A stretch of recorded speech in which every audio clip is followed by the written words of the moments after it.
ঝিনাইদহে বাস easy বাইকের মুখোমুখি সংঘর্ষে একজন নিহত হয়েছে, আহত হয়েছে আরও ৩ জন। বৃহস্পতিবার দুপুরে সদর উপজেলার ঝিনাইদহ মাগুরা মহাসড়কের ৫ মাইল নামক স্থানে এই দুর্ঘটনা ঘটে। নিহত ইজি বাইক চালক খিলাফত মণ্ডল সদর উপজেলার চন্দ্রজানি গ্রামের আফসার মণ্ডলের ছেলে। পুলিশ ও প্রত্যক্ষদর্শীরা জানায়, ঝিনাইদহ শহর থেকে ইজি বাইকটি যাত্রী নিয়ে হাটগোপালপুরে যাচ্ছিলেন। প্রতিমধ্যে ঝিনাইদহ মাগুরা মহাসড়কের ৫ মাইল নামক স্থানে পৌঁছালে বিপরীত দিক থেকে আসা পূর্বাশা পরিবহনের সাথে মুখোমুখি সংঘর্ষ হয়। এতে ঘটনাস্থলেই ইজি বাইক চালক খিলাফত মণ্ডলের মৃত্যু হয়। সে সময় আহত হয় ইজি বাইকে থাকা আরও ৩ যাত্রী। পরে স্থানীয়রা আহতদের উদ্ধার করে ঝিনাইদহ সদর হাসপাতালে ভর্তি করে। এ ঘটনায় ঘাতক বাস চালক ও হেলপারকে আটক করা হয়েছে। পরিবারের পক্ষে অভিযোগ করলে আইনগত ব্যবস্থা গ্রহণ করা হবে।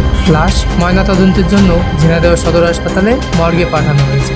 নেক্সট নিউজ, দৈনিক রানা।